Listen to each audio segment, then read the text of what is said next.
There's a specific tempo that is optimal for muscle growth. A lot of research come out recently talking about stretch-mediated hypertrophy. That's loading muscles in lengthened positions, keep creating a lot of tension when the muscle is really lengthened, has a huge response on muscle growth. I think we get way too cute when people will sit here and map out an entire year's worth of training. But what I don't think people do enough is just map out a mesocycle. We're gonna plan out 4 to 6 weeks of training. That's a good range to train really hard for like 3 to 6 weeks, and then to have a down week, a deload week, where we decay fatigue, we allow the body to recover, and sometimes that's when you like really realize the changes that have occurred. There's a lot of bad training even at elite levels. You've seen Tom Brady's training regime. What were some holes that you found in it? So, welcome to the ManLab, where we combine science and health in the pursuit of making men great again. This is how legends are born.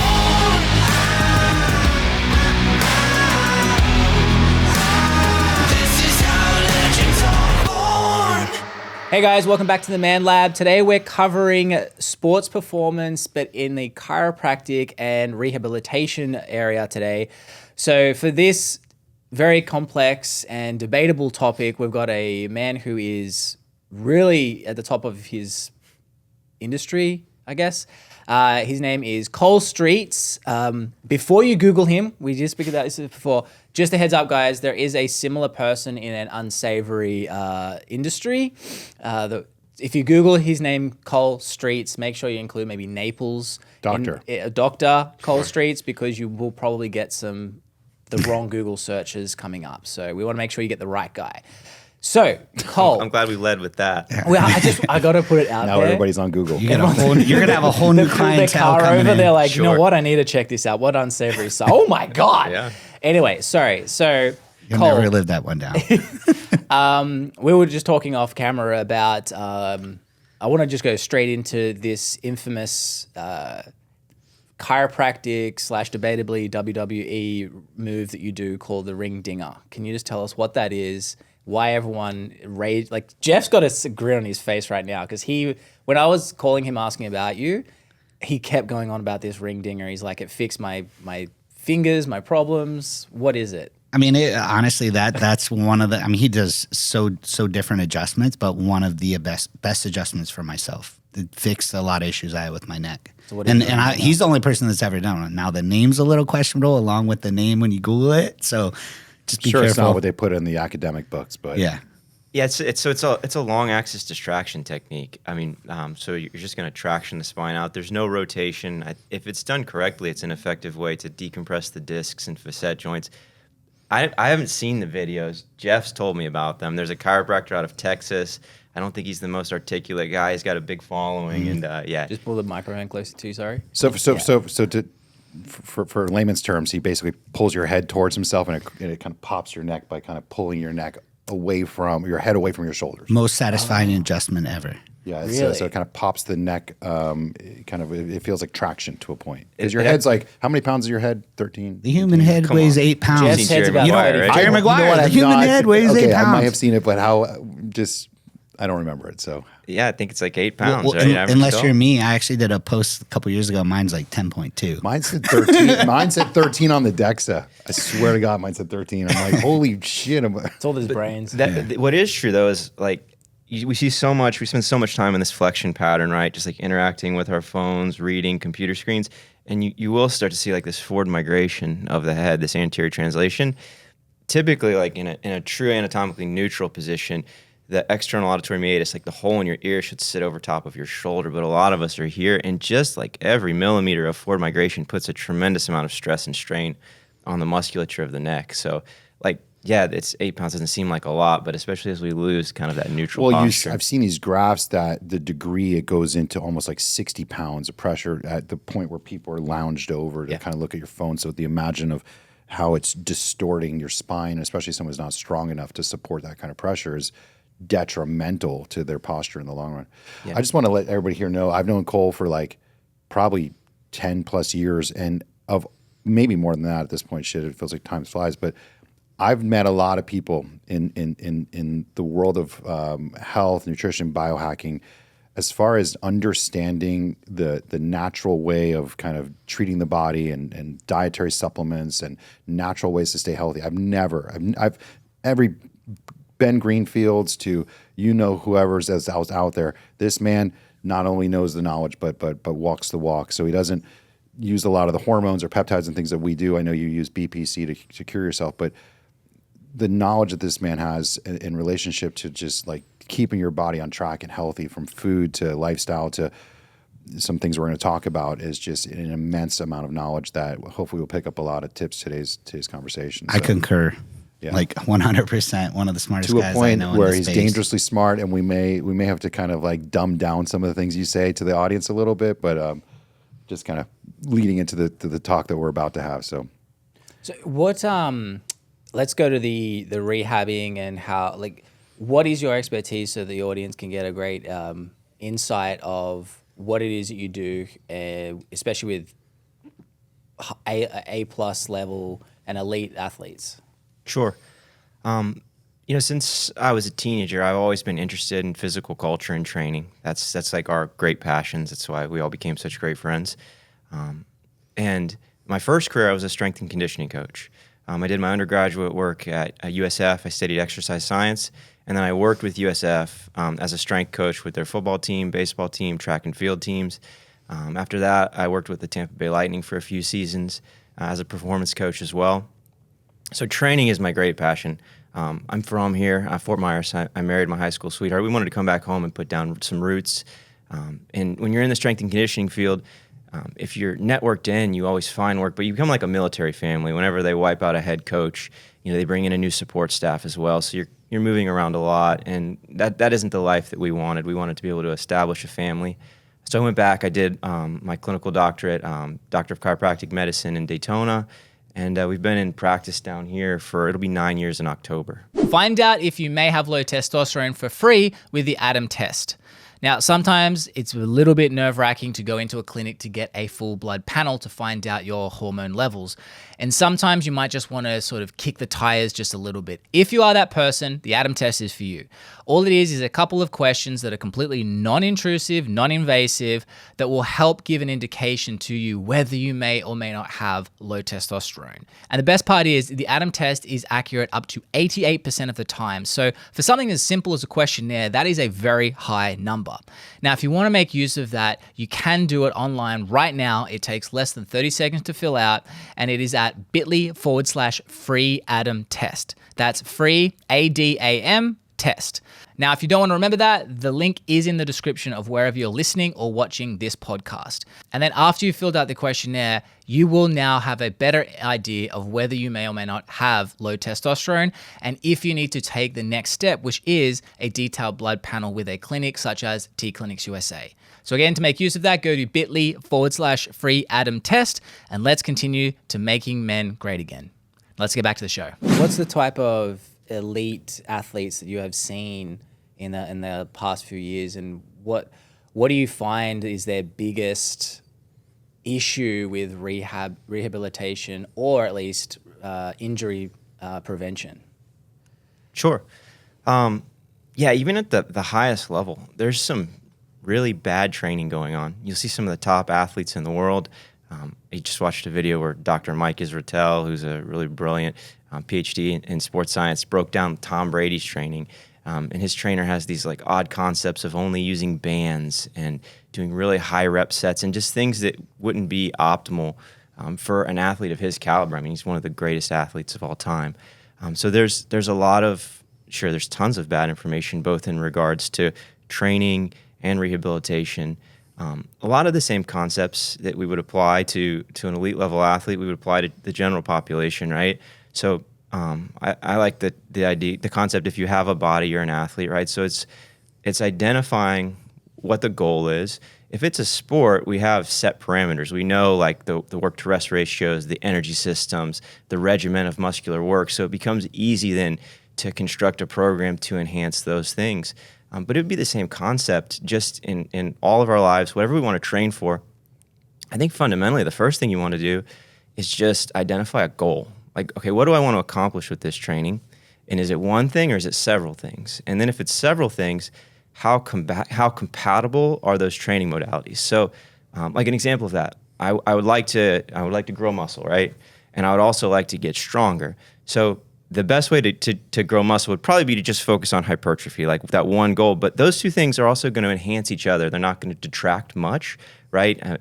As you get stronger, you're going to be able to lift more weight in those intermediate rep ranges. If you can grind out more reps, you're going to grow more tissue. So high compatibility. Your goal also might be like, I want to gain a lot of muscle, and I also want to build this huge aerobic capacity. I want to get great at running 5Ks or half marathons. And while the strength training might help the performance in the 5K with like the efficiency and economy of your movement, you can produce a bit more force as you run, maybe run at the same speed but not have to expend as much energy, or run a bit faster.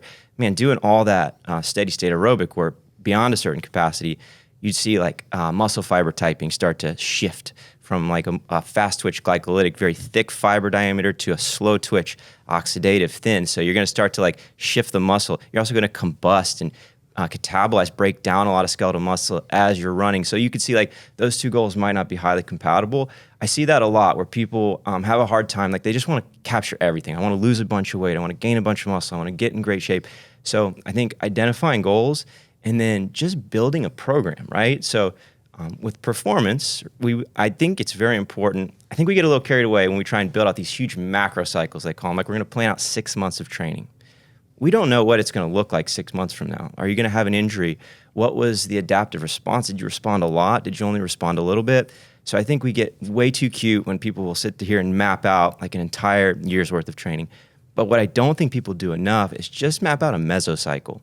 It's like we're going to plan out 4 to 6 weeks of training. And I think that's a good range, like to train really hard for like 3 to 6 weeks, and then to have a down week, a deload week, where we decay fatigue, right? We allow the body to recover. And sometimes that's when you like really realize the changes that have occurred. Like we remove the stress and then you get the big response. But so we're going to plan out just this short period of training. And every week we're going to try and get just a bit better, maybe lift a bit more weight, add a few more reps. It's not hugely significant. Maybe run just a bit faster. And then measure that response, right? So like having a structure in place. So 4 to 6 weeks is that seems pretty doable. But so you find that people typically will over plan versus like more of a sprint mentality. That's a common thing even for elite athletes. I think I think coaches like myself will over plan. They'll get too cute with it. But I think in the general population, there's no plan at all. It's like, I'm just going to go into the gym and today I'm just going to do a bunch of random things. And I like these exercises. This feels like a good pump, rather than like, hey, for these next 4 weeks, like I'm going to focus in on high bar back squats. And every week I'm going to add a little bit and I'm going to grind a little harder. I'm going to add one more set. So like having a clear plan in place and then just making those like small incremental changes like week over week. And then when things start to slow down, and it's going to be sometime within that range. Like if you're training hard, accumulating fatigue, after about a month and a half, like pull back. So just structure, having structure to it. It's the same thing in rehab, right? It's like going to be identifying like what the triggers are, what's causing your pain, removing those, and then finding certain exercises or activities that we can begin to like rebuild and strengthen those deficits, and then slowly adding back in the things that were causing problems. I call it like a movement menu. We create like a safe menu of movements. We figure out what the pain triggers are, and then we have a system in place for like, oh, hey, we have big mobility deficits. The hips aren't moving well. This is how we're going to get them to move well. The spine's unstable. This is going to stabilize it, and we slowly just hammer those things, and then that's going to allow us to start to reclaim some of the things that we've lost. So it's just having a structure and intentionality to it. I have this brings up a good point. So as a 45-year-old guy who's been training for 25 years, this is a unfortunate reminder of my lack of willingness to change. And I feel like my lack of willingness to change in what I think I know what I'm doing in the gym is creating kind of a stagnation point that I've been in for many years, both in how strong I've gotten and how much my body has changed.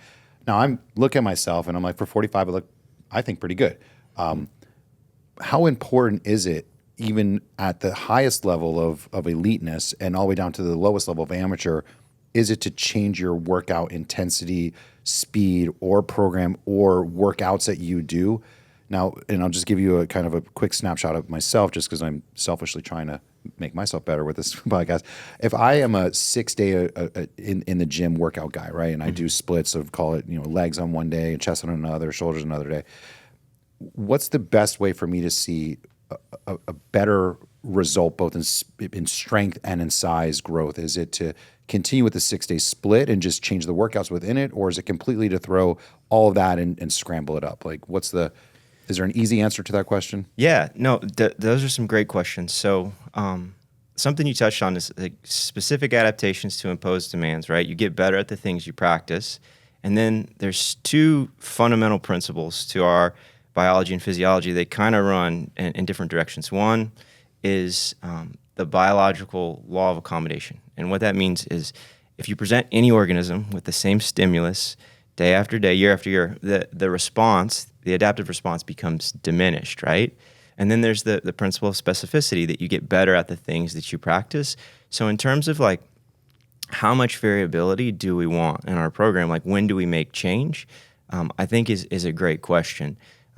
Specific to like, is it hypertrophy you're asking? Like, how do we optimize muscle growth? I mean, I think majority, like myself, he's I'm talking more about in the hypertrophy. aesthetic. Yeah. Like, I don't really care to be a power lifter, and I'm not at a point where I'm playing a sport. So my purpose of going to the gym is psychologically as a kind of diffuse of life, but I want to look kind of jacked, I want to look good. I want to look good. I want to look good naked. You know what I mean? I want to put on a bathing suit at any point in my life and feel like I look good enough to. I got an image of you in a onesie now. Hey, you're gonna see it later. Don't worry. But I'm saying, like, what is a way for majority of men? This is primarily a podcast that most men are probably 35 plus. So we hit the gym, thinking we're still younger than we are, but we're probably pushing heavier weight over our head than we should for our shoulder's sake, and we're doing squats and banging up our knees worse than we probably need to, but we're still trying to like put on muscle, which is probably not practical to a point. What's the best way to keep momentum and seeing progress? Yeah, because you can make progress, and it's easier to build muscle when you're younger, right? It's like a retirement account. You're going to need to draw from it at some point, so we want to build up as much as we can. There are definitely certain fundamental principles we want to follow. So one thing you're talking about in terms of staying healthy, we want to consider, like I said, anytime we program something, like why is it in your program? If you don't know, it probably shouldn't be in there. But there's this concept of a stimulus to fatigue ratio. So that means for the desired stimulus, like if our goal is to just grow the quadriceps, right? How much systemic fatigue do we also accumulate? And things we'll consider with that is like, how taxing is it just on your entire body? How much does it stress connective tissues, like our just joints and passive stabilizers that we don't necessarily want to be overly taxed? And I'll give you a really good example, like a back squat. We've all done heavy back squats, right? Like the systemic fatigue, they call it axial fatigue, from having something heavy just like racked on your clavicles or back, it's tremendous, right? We also get a lot of stimulus. It's definitely going to grow the legs, but it's building your spinal rectors and your core and everything else. Sure. So we want to be brutally strong. We want that. We have high activation, like over half of the musculature in the body when we're back squatting. But like if your goal is, hey, I want to look jacked, I want to grow muscle, a better option might be a belt squat, right? There's no compressive spinal loading. The stimulus is very high. We can actually work into like deeper ranges of motion. We're going to grow the quads and glutes more. Systemic fatigue is much lower. So that's like a really favorable stimulus to fatigue ratio. Like some things have tremendously high fatigue, like rack pulls. We're going to do a partial range of motion deadlift. I mean, it beats the hell out of the spine. Are we really growing the back much? No, not relative. So the juice isn't worth the squeeze kind of thing on some of these workouts, even though they're technically power movements because they are kind of creating power in your whole body. But if you're wanting big quads, like me, I have a very dominant upper body. My legs have always lagged. I have strong legs. I train my legs, but the muscles don't respond. I don't know why the hell, but I'm sure there are things I'm doing wrong. I've given up on squats because of the knee issues and lower back just isn't working. Then I do a lot of belt squats and hack squats and walking lunges and stuff, but I find that for myself, I find myself doing the same training tempo. I find myself doing the same orientation of probably 10 different workouts, which I usually do 3 to 4 per day. I do it, but I kind of circle back around to arguably the ones I like or my gym offers.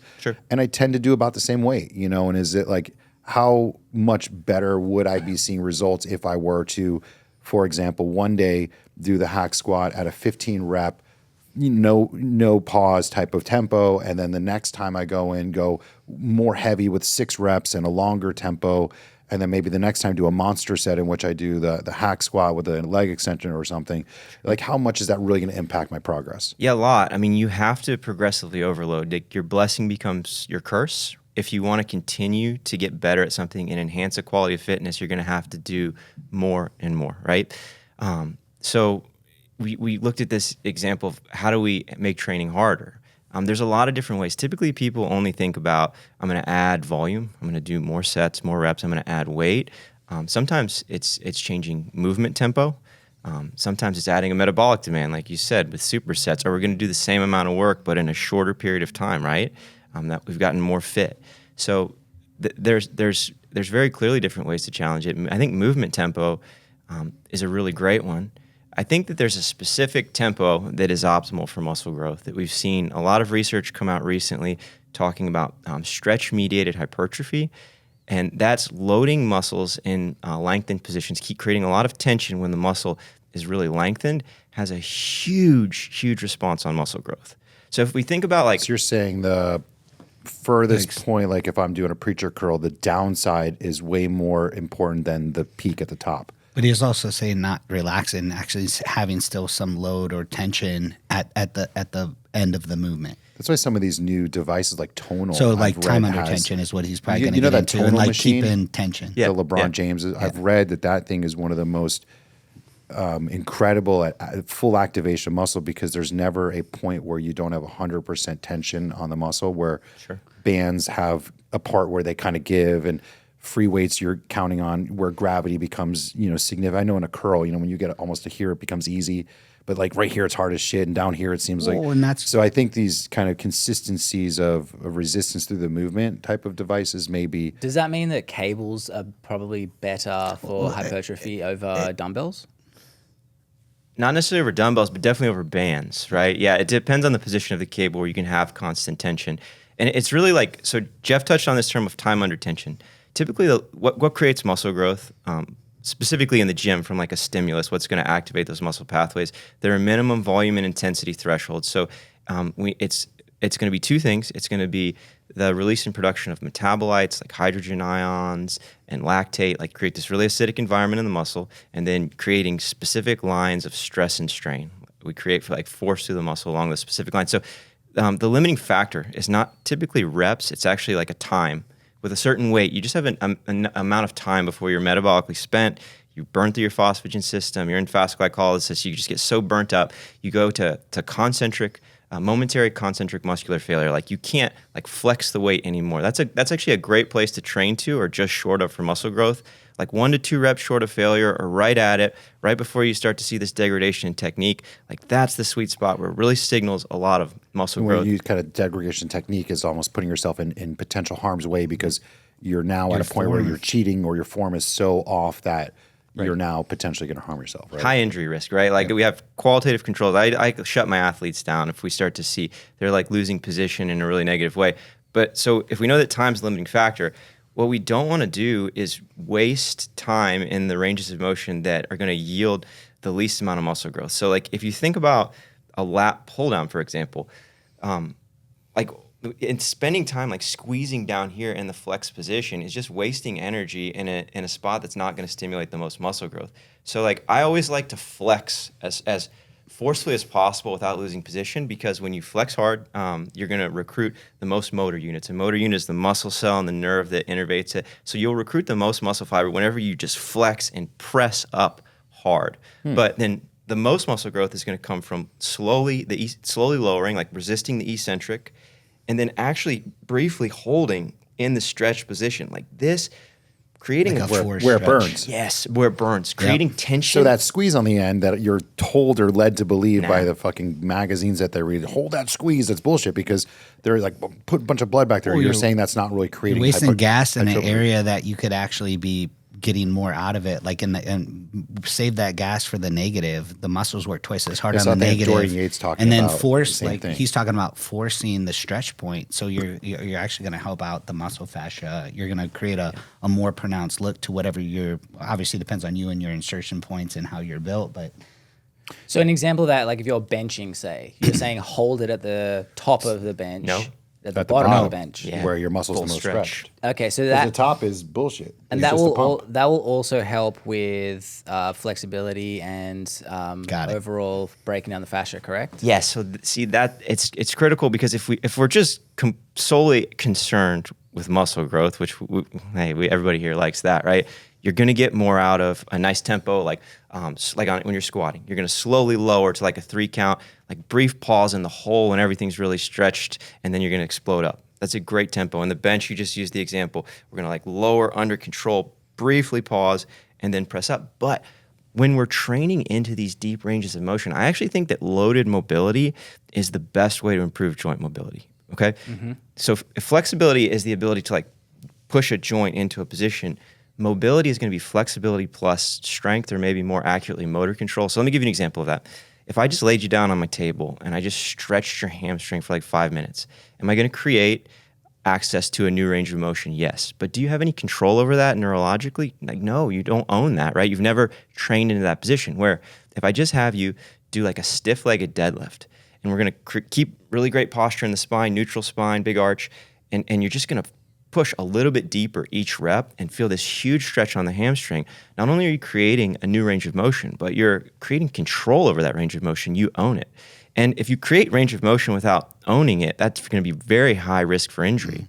And most of the injuries that we see happen in these like end ranges, right? So that's like, these are such great positions to strengthen and load into.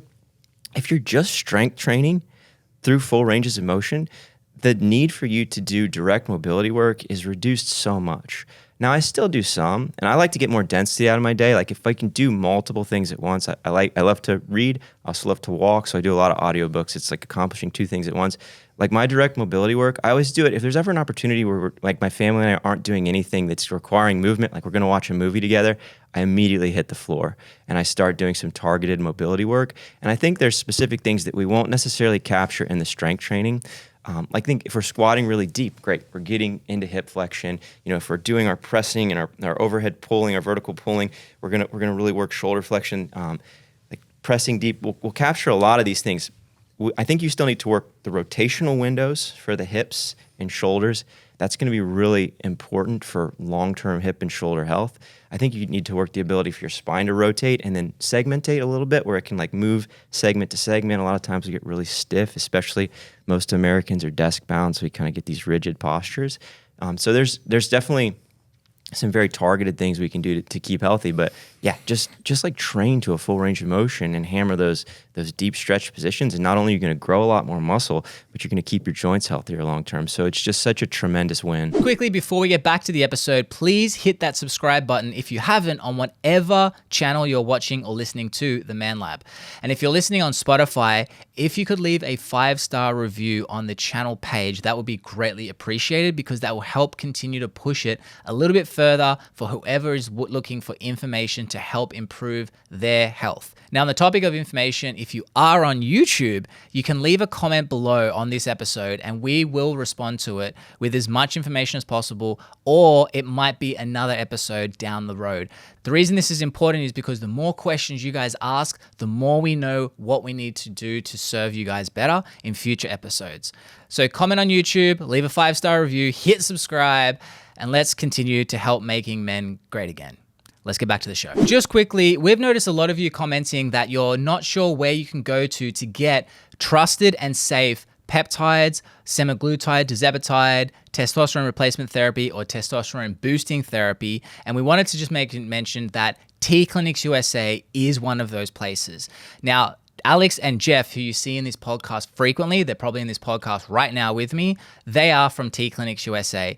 And as they've shown in episode after episode, details is what matters. So just because you may want something or think you need something, they are going to make sure that you are getting the thing that is right for the goal that you have. And what's better is they offer a 10% introduction discount to anyone who is listening to the ManLab. So that is you.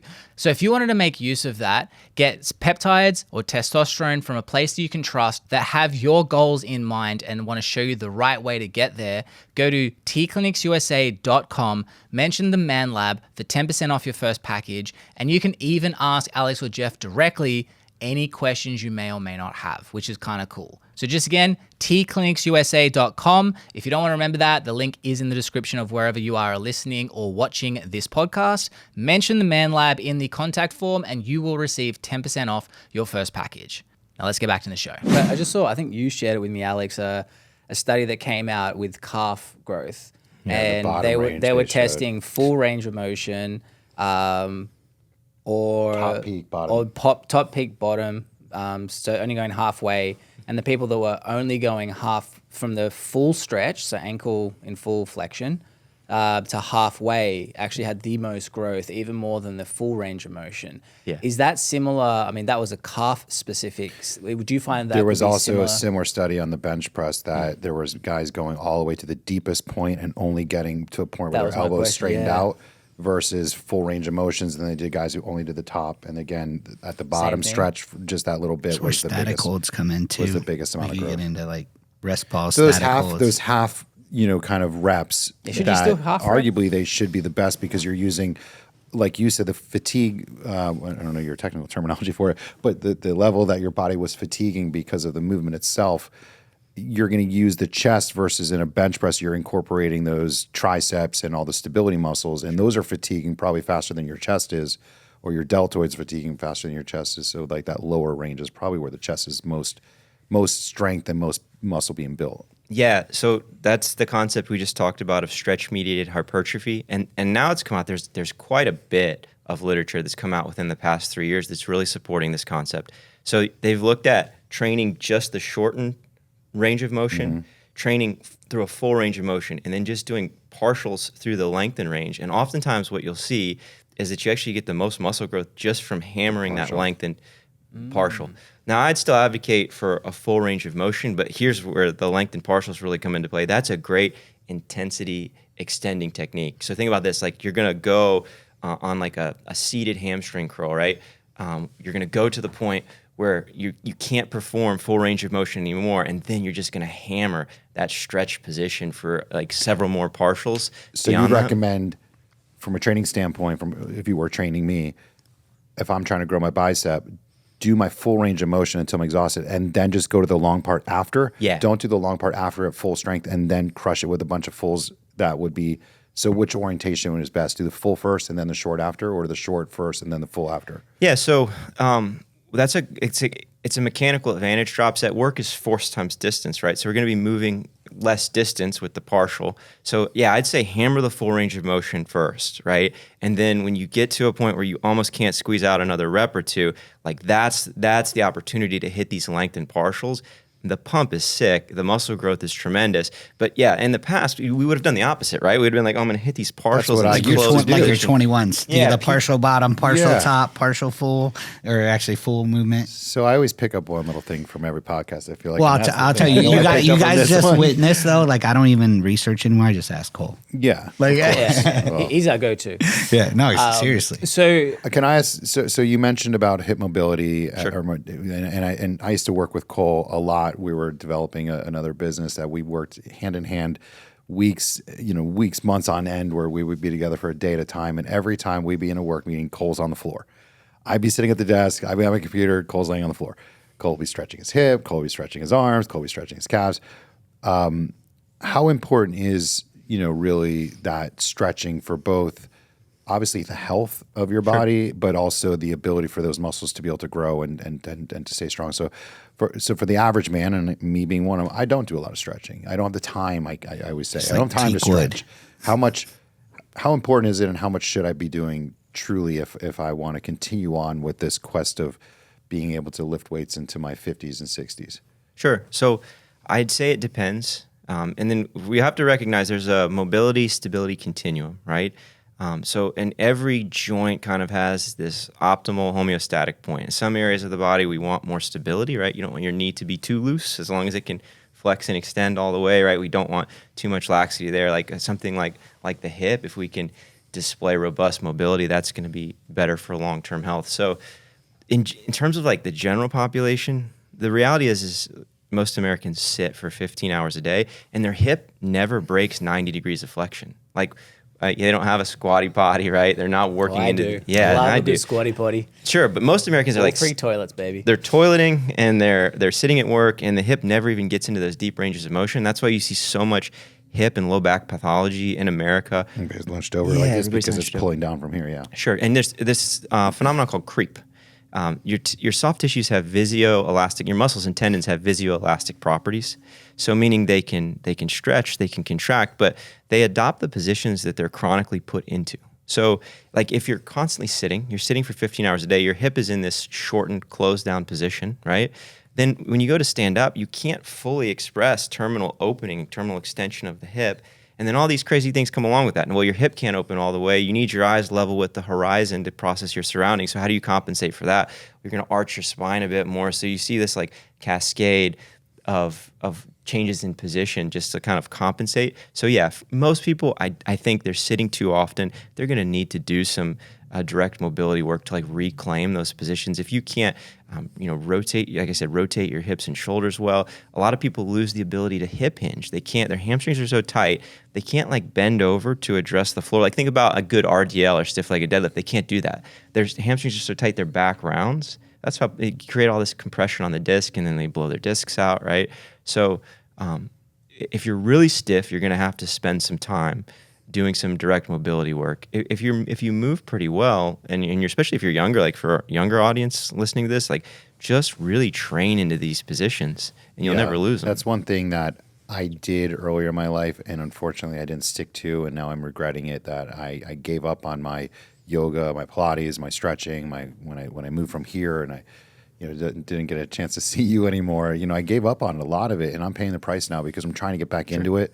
I'm trying to find my mobility. I'm trying to find my ability to stretch, and it's like, holy shit, like what took 4 years to finally start to have great flexibility and correction of posture, I screwed it up in 3 years, and now it is utterly like, it feels like I am at the bottom of a mountain trying to climb it again. Do you just try and incorporate that in your workouts though? That's because I agree. I like do, when people, but like, set it's like aside an anything hour a else. day- You get to the gym and you have this 1 hour, and you do as minimum. You do what you're supposed to. Jeff always tells me to do it, and it's like During when I'm training. around you guys, I Yeah. do it. When I get there by Do myself, it when you're warm.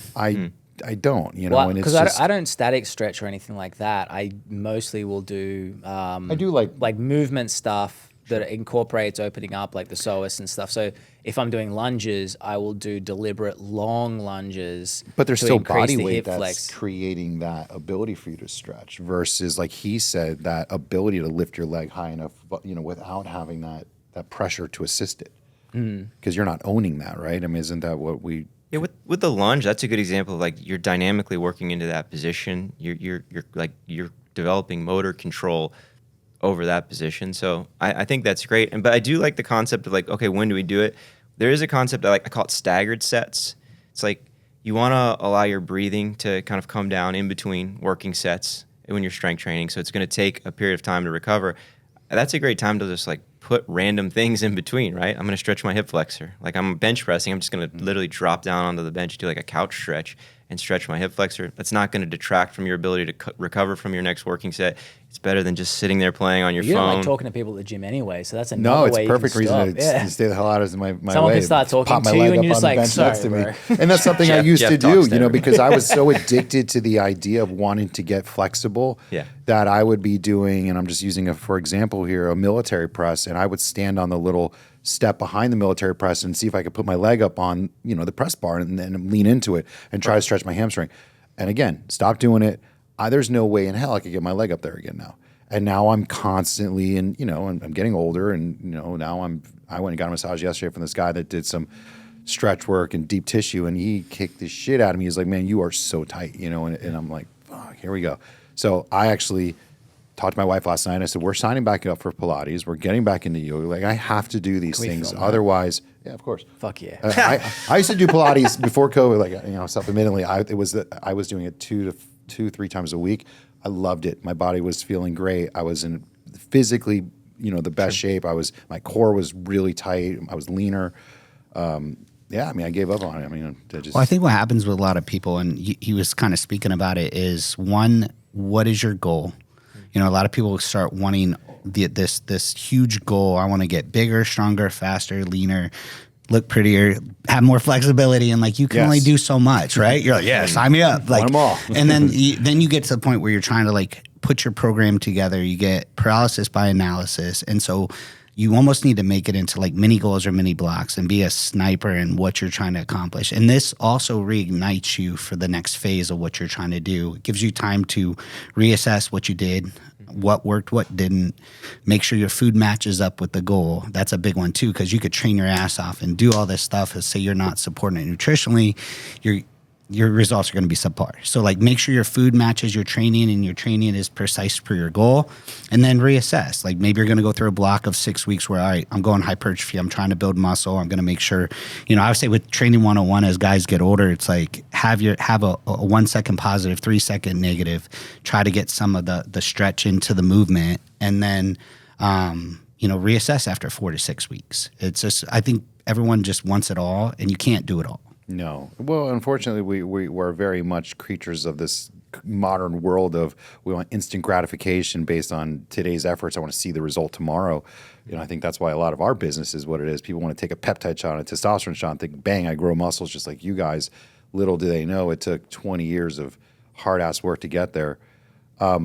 On the kind of conversation of the stretching versus the training and kind of changing things up, I think a lot of men, and I speak to people all the time, that find themselves getting really bored and kind of losing their luster for the love of workout like they used to have. Sure. I'm almost hearing myself getting excited about potentially wanting to go back to the gym to try some of these new things. And I feel like it's something that we need to remind especially men and especially us who are just gym rat guys, not really fitness people, because I don't consider myself fitness. I consider myself a gym rat, to be comfortable trying new techniques, but those techniques don't have to be foreign. They just have to be maybe faster, deeper, repeat of that long stretch or the long muscle fiber, and incorporate some mobility work. And that's probably enough, right? Or do you then suggest even more? You just scratch the surface. No, I'm just kidding. Yeah, I mean, I'm not trying to be Tom Brady, Yeah. Giving up on that dream a long time ago. So, I'd love to be it, but I'm not trying to feel like I could even play in that world. I'm happy I can go to the gym 6 days a week and be where I am. So I want to be practical with not tipping over into the world of feeling like shit all the time. So, and then that goes to a quick question, and I'll let you get back on track of everything else. Is it expected to feel sore? Should I feel sore after a workout, like at this point in my life? And is that a sign that I did a good workout, or is that beyond, like? Sure. So we want to consider there's volume landmarks, right? So there's going to be the lowest landmark would actually be maintenance loading. It's easier to keep fitness than it is to gain it. You guys know this. Like usually it's going to take more work to get somewhere than it is going to be to sustain it. And then there's going to be a minimum effective dose. And that's actually where you want your training to be. That's going to be the least amount of training you can do to secure the desired adaptation. And then on the other end of the spectrum, there's going to be the maximum recoverable volume. So that's going to be the most training that you could do. And then be prepared to recover from and train again or compete again. I'd say typically within 72 hours, because the best results for muscle growth are going to be doing somewhere in between 5 to 30 reps. It has the same response as long as you're approaching concentric muscular failure, like the point where you can't get another rep. You want to do somewhere in between 3 to 12 really hard sets, right? And most people are doing too many different exercises. Most muscles have 1 to 3 primary actions, so you don't need too many exercises. And then repeating that, exposing each muscle to the training twice a week, right? So Twice a week.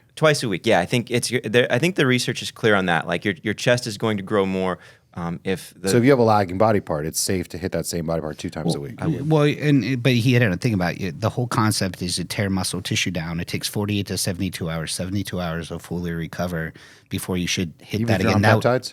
I mean, listen. Well, I mean, there's a lot of variables. You got peptides, but I would say like that rule of thumb, if you're going every 72 hours on a muscle group, you could actually fully tax that muscle again and get a better return on investment versus like what you see a lot of people do is they go all in, they try to do too much, they overtrain, and then they never fully recover from it. They tear it down, it starts recovering, then they're tearing it down and they're tearing it down. I mean, I'll tell you, like, I've trained far less now, and like you said, it's easier to maintain it, but I've also made improvements with less, like making sure that I have ample recovery time from Well, I've training. worked out with both you guys, and you guys are both quick. I mean, your workouts are. I know yours are 30 minutes, maybe you're 45. If he's not talking. Yeah. No, my jaw gets a lot more. Yeah. No, but if you work out with Jeff, I mean, he's a 30-minute. By the Or time we less. start the training till we're done, it's 30 minutes, and he's fast and quick. I think yours, most we've trained is usually about 45 minutes, and that's you showing me how to do stuff with a lot of moving stuff around. What is the point of time that you recommend people to make sure from the point you pick up that first weight to the point you're done? Sure. If you're like, at what point am I getting into overtraining? Yeah, I'm gonna circle back. So, is the soreness necessary? I wanted to answer that, right? Sorry. So, there's like an optimal exposure to like stress the tissue, allow this. It's a stimulus, recovery, and then adaptation, right? So, if we don't train enough or beat it up enough, it's not going to grow. If we do it too often, so is it necessary to have the delayed onset muscle soreness for hypertrophy? Not necessarily. I think it is a good indicator that you trained to an appropriate volume. But you shouldn't be so beat up that like by the time you go in for your next training session to hit that muscle group again 3 to 4 days later, You're still hurt. Yeah, you're still hurt because now it was probably counterproductive because you did so much we can't get that next exposure. So that like you should be sore for a day or two, but then your training is optimal I think if you're sore and then you recover right on time for the next workout. You listen to your body. Now, if you're on peptides, you might recover, and so you feel good by that next workout. Yeah, because for me, I notice certain body parts I'm way more susceptible to being sore, and maybe it's because of my desire to train them heavier seems to be more there. Again, like legs tend to be more sore. It's hard for me to get like my shoulder sore. It's hard for me to get my triceps sore. And I don't train them as heavy because I kind of don't care. My shoulders are big, my triceps are fine. Like I'm not really chasing after those muscle groups to be bigger because I find like they're in an okay spot. So anyway, so I was just curious about does my body tell me I am sore or not? I guess that's just a sign of, like you said, there's enough to be reminded that you hit it, but it doesn't need to be dilapidated. Well, I think unfortunately, I think the way of the world and people posting on IG that you got to completely annihilate Decimated. yourself and vomit. Throwing up and while you're doing it. Yeah. It's just be more precise in what you're trying to do. I think listen to your body. That's a big one, especially as you get older. Just making sure you're recovered. Yeah. The other question is like time. Like how long should I be in the gym? Like what's practical for men 30 to 50 years old who are training? For Sure. So that's going to depend on training frequency, like how many days of the week are we going to devote to training. But typically with strength training, I do think it's productive to be finished within an hour, right? You start to see hormonal levels crash and just focus and drive starts to really drop off after that point. So I'll typically cap it for like strength training at an hour. I want a program to be completed at that point. Sometimes if we're doing direct conditioning work, we'll stretch a training session out to an hour and 15 minutes, but not with my athletes nor myself. And that's usually working out with a partner or Yeah. training somebody. So if you're training by yourself, it's obviously should be shorter, right? Yeah, probably gonna. It depends on how much coaching and like I think that's an interesting concept of like finding a good training partner to where we're on task and focused, but there are those moments of like levity or just talking about life. I mean, sometimes I have guys come in though and they start to just like, well, they want to have all this dialogue. I'm like, hey, Remember we're training. our old training partner was not going to name names, but we would train together with somebody during COVID, and we're like, man, shut up! Yeah, Like, bar we is came here to loaded. work out, bro. Do your fucking set. I'm like, bars loaded. Bars. Yes. That's me like saying in a nice way, like, please, it's time to work. Shut up. Yeah. Like everything but training, And finally, we had to boot him. I've got a question. So, you've seen Tom Brady's training regime. Mm-hmm. What were some holes that you found in it? Sure. So like that would be a longer discussion, but I'll just say like, and I don't want to just like pick on his trainer. There's a lot of bad training even at elite levels. And some of these athletes are just so gifted, and their actual everything we do in the weight room is only general physical preparation. You'll see that referred to as GPP. It's not specific physical preparation. The only activities that are sport specific are the things that you actually do during your sport. So whenever you see some coach or an exercise scientist show some crazy looking exercise standing on a stability ball and using bands and saying this is sports specific, it's the most ridiculous. You should just run for the hills because they don't know what they're talking about. All we're trying to do in the weight room is to enhance general qualities of fitness. We're trying to get a bit stronger. We're trying to condition energy systems, improve mobility. And the idea is if we can bring these general characteristics up, now we have a better foundation to build the specificity on top of, right? I like the concept of a pyramid's only as tall as its base, right? So I'm trying to get my athletes to develop certain qualities of strength they can express in their sport. We're going to build muscle and tissues that are going to make them more resistant to injury. We're going to condition the energy systems that they need to use. And that's going to create a great foundation now that they can build their actual sport training on top of. So anytime you see someone with really like cute looking exercises and they just look and see, like, I've never seen this before. There's only so many fundamental ways the human body can move, right? It's like push, pull, lunge, squat, carry, hinge. Like that's going to be ridiculous. I mean, Tom Brady's coach in specific, he uses the term muscle pliability, and he talks about how like damaging free weights are and the benefits of exclusively training with bands. And I've done a lot of training with bands.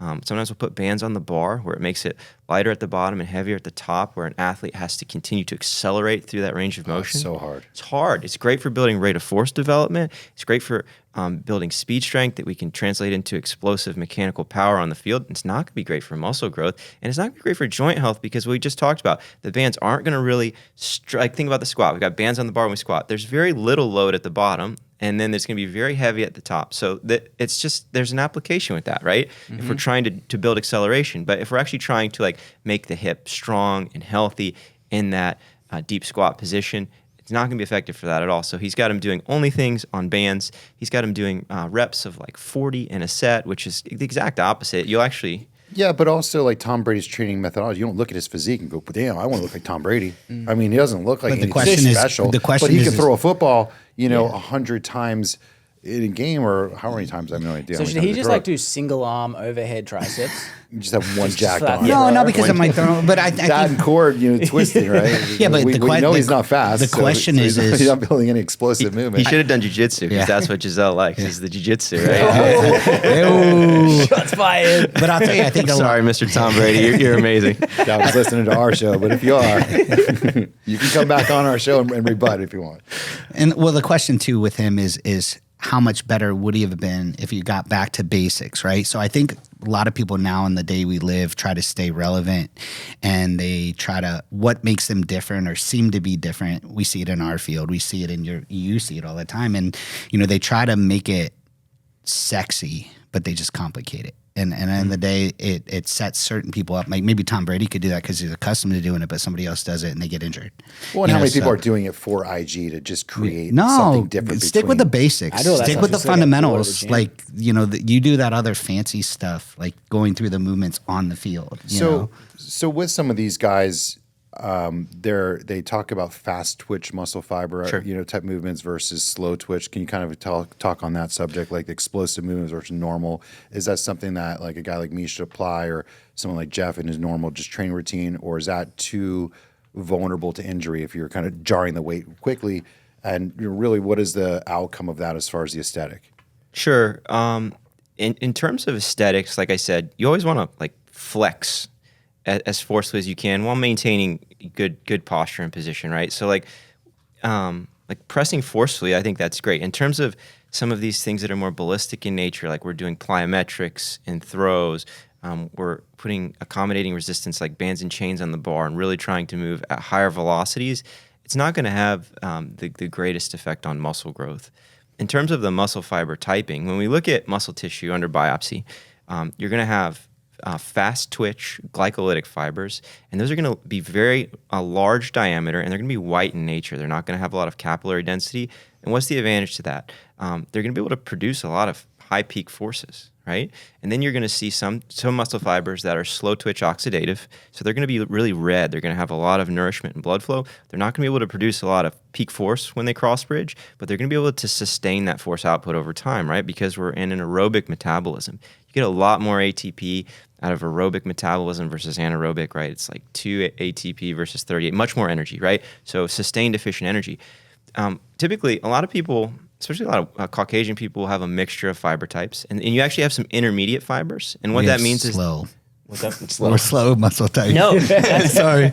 Well, the great athletes are actually really skewed in one direction or the other, right? right? Like you'll see a guy You're that's fast or you're powerful. Yeah. You usually not both. they're either really explosive, they have a ton of fast twitch fiber, or they have a ton of slow twitch fiber. And then these are like the guys that are running the sustained, 5-minute miles in these marathons and whatnot. So most of us have somewhere in between, and you actually have intermediate muscle fiber typing that will shift based on the demands and training. So biologically, you think some of these superior athletes, from genetic and where they're born, their muscle fibers kind of have the determining factor of how good they're going to be in that thing. Like, for example, a guy who has really, those long acting muscle fibers, not the fast twitch ones, that person's going to be a great long distance runner. Could probably run for, the Ethiopian guys that could run 30 miles for 5 minutes.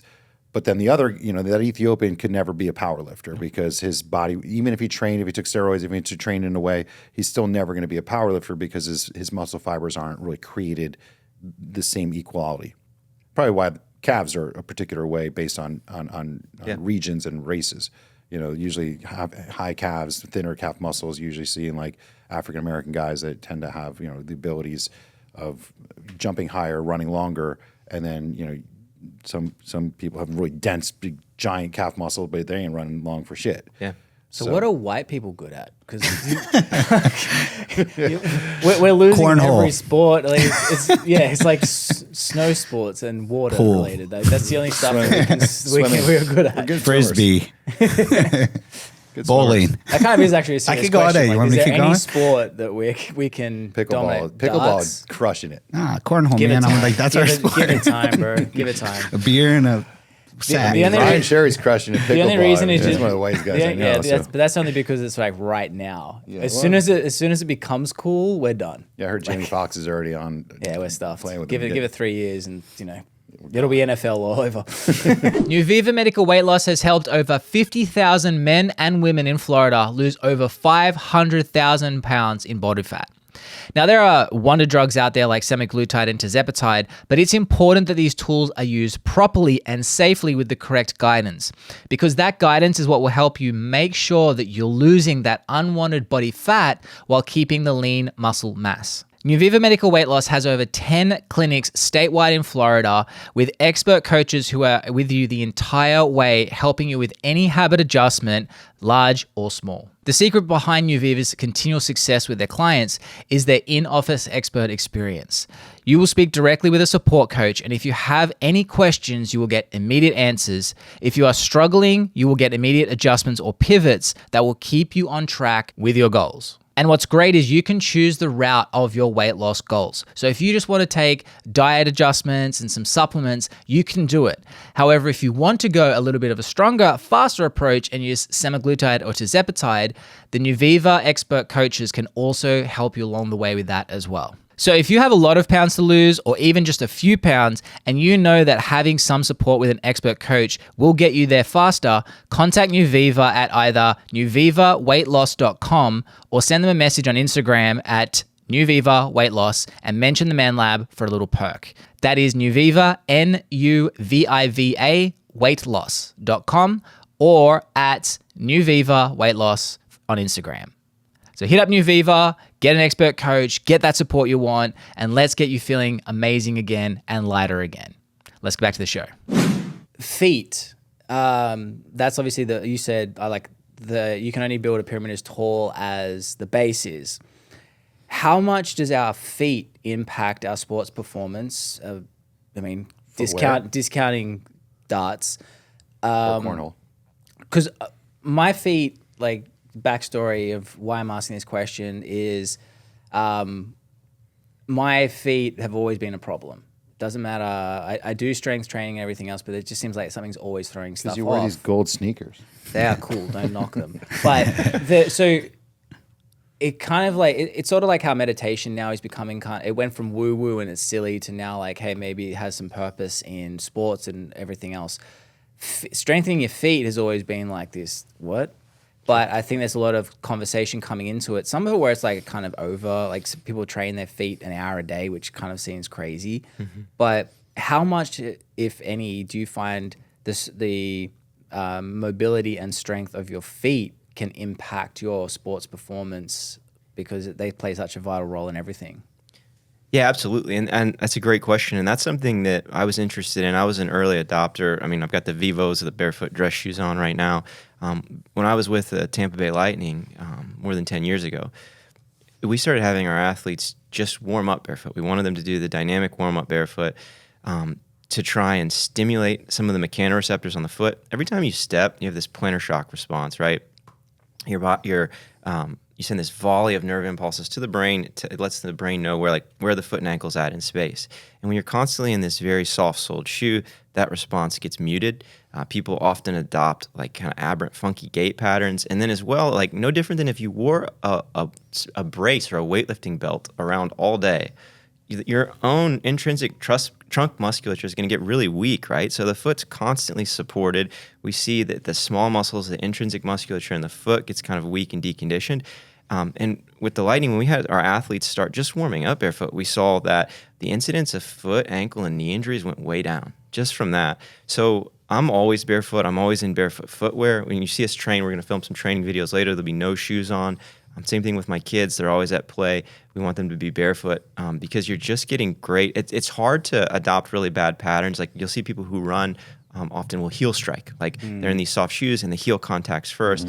And there's this cascade up the kinetic chain where it's loading things in a very inefficient, sometimes damaging way. Like you can't heel strike barefoot. Go try to run around and strike your heels. It's impossible. So that's what's happened to me recently is... And you notice some of these trainers, like they're really big, thick on the heel for that very reason. Like the Nike Air, the new Nike running Zooms and stuff. And the back end is like 2 inches. And they're good for guys like Jeff because all of a sudden he's like 5'9" plus. But for the general athlete, you should be rocking. Give me a couple inches. So my feet, when I was running, like I was running a mile a morning barefoot because same thing. Like I run on my toes, but it felt better to run barefoot, but I was running on the road. And after day 28, 29, I felt like a bit of a stabbing pain under the bridge of the base of the metatarsals. And what happens is I think it felt like a nail was going through it. And so I think I've had like a collapsed metatarsal. It's like drop foot, isn't it? Yeah. So, because in my brain, I was like, well, if I'm running barefoot, it'll be strengthening it. But I wasn't doing it correctly, or should anyone be avoiding running barefoot on completely flat surfaces and instead focusing on like running on the grass, or what should they do? Sure. So should some people be avoiding it? Yes, especially if you're not exposed to it, right? Like all of these concepts that we're talking about, training, we're going to talk about whole body cold exposure, heat exposure. These are all hormetic stressors. So what that means is it's taxing your body in a controlled way, though. The dose makes the poison, right? Too much exercise could kill you. So could too much heat stress or cold stress, too much loading of the foot, and it can cause like some type of insufficiency fracture, right? But when we do these things in small controlled bouts and we build up over time, our body mounts a response to it. It becomes more resilient. We build up a tolerance. So a lot of people who haven't spent time barefoot have trouble, especially if they want to go like right to running. I think one thing that I've always advocated for, Stan Efferding, great bodybuilding coach, he talks about this, just breaking up your day with 3 brisk 10-minute walks, you accumulate 30 minutes of movement. I think if you do that barefoot, it's a great non-threatening way to start to strengthen the foot. And if you do that after meals, the postprandial insulin response is much better. The GLUT4 receptors that pull the sugars across the cell membrane, they actually translocate to the surface. So even people with peripheral insulin resistance get a better response. Like that's a great example of walk after your meal. Do it barefoot. All right, we're getting strong feet. That's the foundation of our athleticism. We're gonna do it after we eat. We're gonna have a much better response to how we actually take that food in, and then it breaks up the day, and we just got 30 minutes of exercise by the end of the day. Yeah, and even on flat surfaces, that's fine. Yeah, I think it's gonna be fine. I mean, yeah, I think it's gonna be fine, especially in those shorter bouts. In terms of like you asked earlier, what kind of do we have to do any special exercises for the foot? When we were talking about mobility earlier, I think the best progressive mobility system is functional range conditioning.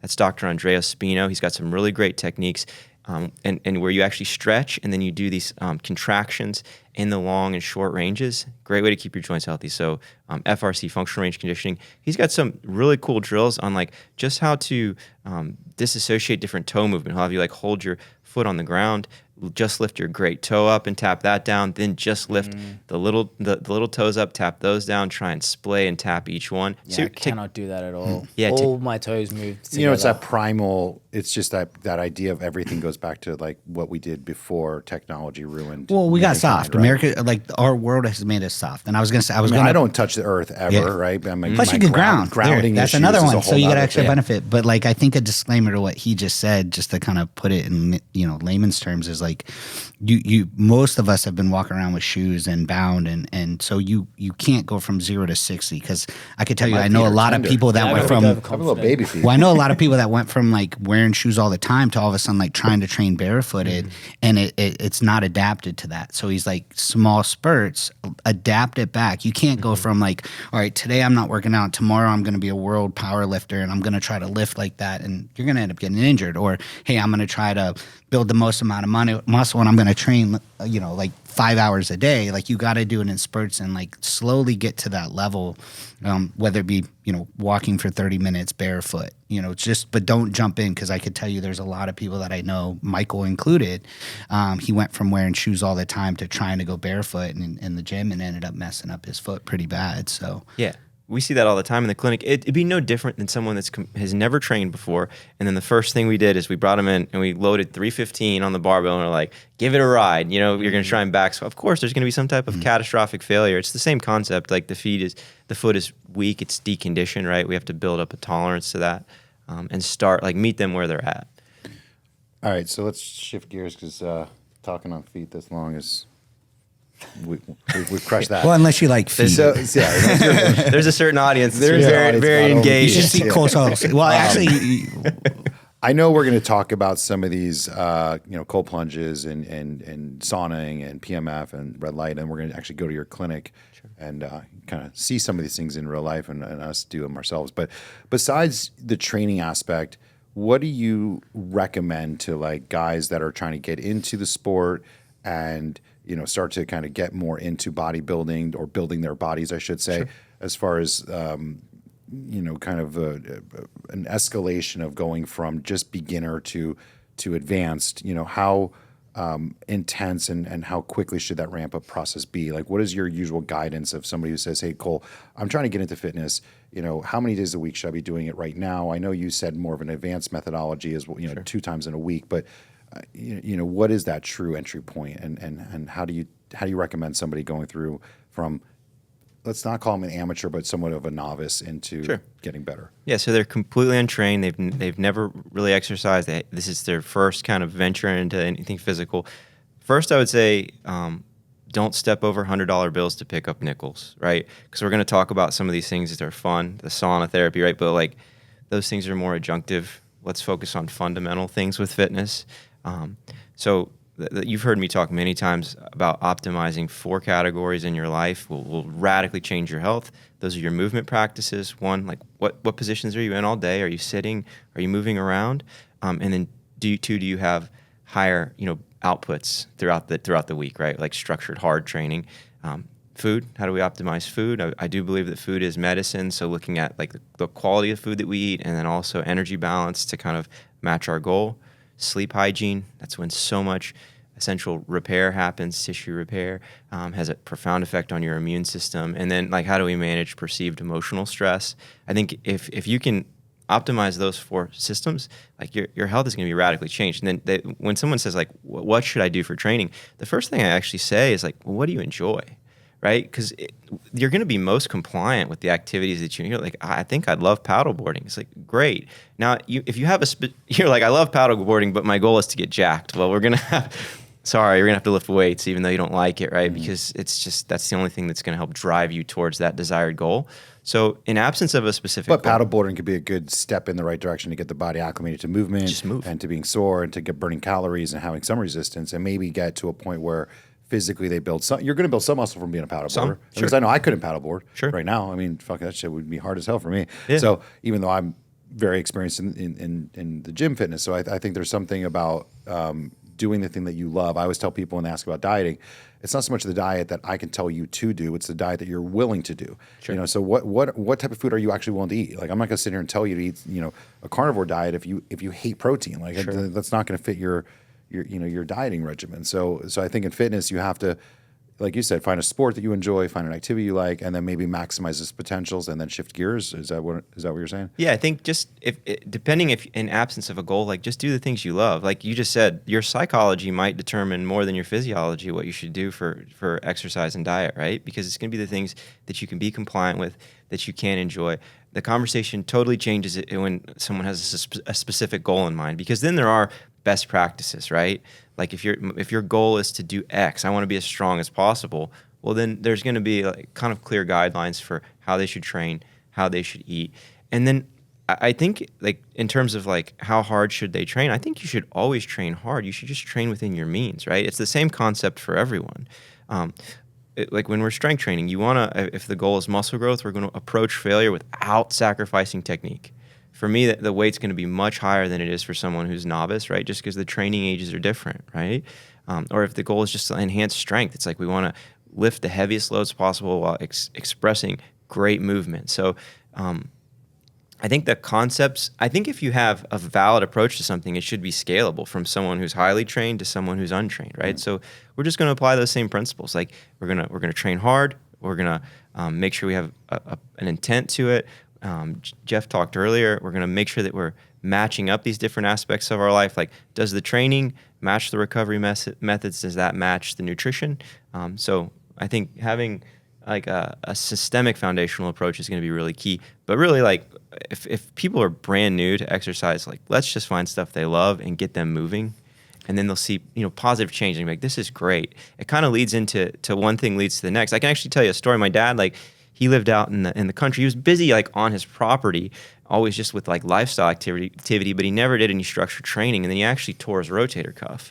And I love to strength train, right? We actually had this great gym out on his property. We converted his old RV storage unit into a gym, and he never really had any interest in it. And then he came in and he started rehabbing his rotator cuff.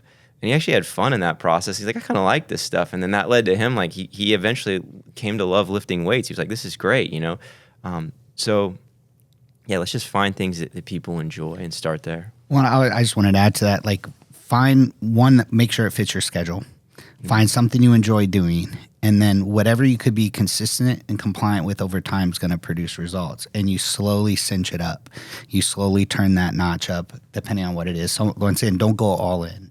Like, because if it's so far away from what you do when it comes to food, training, or it affects your life drastically, you're not going to do it long term. And that's like everything we do across the board. I mean, you just got to find balance in all of it. I think another thing that I've heard and reiterated in my kind of life, at least, is going in with a plan. I don't just walk into the gym with no idea what my intentions are. I don't write it out. I'm not one of these guys, but I literally on my walk to the gym in the morning, I think about what I'm training. He's and like, look good in a Speedo. What's that? Look good in a Speedo. Well, yeah, but I want to know what can I do to look in the Speedo. But I actually map out to a point. Sometimes it deviates based on somebody being on one of my machines that I plan on using. But I think about what I'm going to do in that training on the way to the gym. I think about, I'm going to start with the leg extensions. I'm going to go to do walking lunges. I'm going to do a hack squat. I'm going to finish with a deadlift. I think this all the way through. Sometimes, like I said, I have to change something just because somebody's already on a machine and my gym doesn't have two of something. But besides that, I think a plan is important. I think if you walk into the gym and you have no idea what you're going to train that day and you're just grabbing whatever the fuck's available, you're probably just putting a half-assed workout in. And so it's almost like they're saying, like, you have to have a plan in order to like have success. And I think that's part of the big picture of training and being able to do it for long term. I'll add one thing to Cole over here, because like most of you guys look at Cole, and Cole's in great shape, but pound for pound, literally one of the strongest like people I've ever met. Yeah, like very deceiving. When he talks, he trains a lot more for function and strength, and whereas like I try to train for hypertrophy. Yeah, I can't even lift a quarter of what this guy does. It's very humbling. Find excuses to not go to my training sessions with him during COVID. The gyms were all closed, and he had a personal gym, and we trained together. No, he kept asking me to train. I'm like, no, I'm good. I don't want to feel bad about myself. And I know he was like intentionally trying to show us. Like, bro, come on. He literally he's like sneaky, or like a sleeper when it comes to strength. Those days were just rough. So. All right, let's talk about some of this other stuff. So you got a bunch of gadgets. So so Cole has an actual chiropractic office that he has his own little gym in there that he turned into his little playhouse that we would go in the morning training, some badass equipment, some things that I had never touched. He had this rumble bar, and this thing was brutal. It's like this kind of flimsy bar that you put on a bench, and then he puts like bands on it and then suspends kettlebells from it. So as you're training, this thing's shaking so fast, you have to stabilize it. It's super badass Sounds like equipment. fun, actually. We'll do it. It's super It's hard. very humbling. But besides and the you training feel equipment, you've uncoordinated. incorporated some rehab kind of like biohacking devices. You want to just run through those, what you got, why you picked them, what the benefits are. Let's try to do it relatively quickly and kind of sequence, and then we're gonna go play with them. Yeah, we implemented a recovery protocol. It's like a 40-minute to an hour protocol. And that's going to involve a whole body cold exposure. We have a cold plunge, heat via the sauna, and then we have photobiomodulation. We're doing the red light and near infrared light therapy. And then we actually just got a PEMF mat from you guys.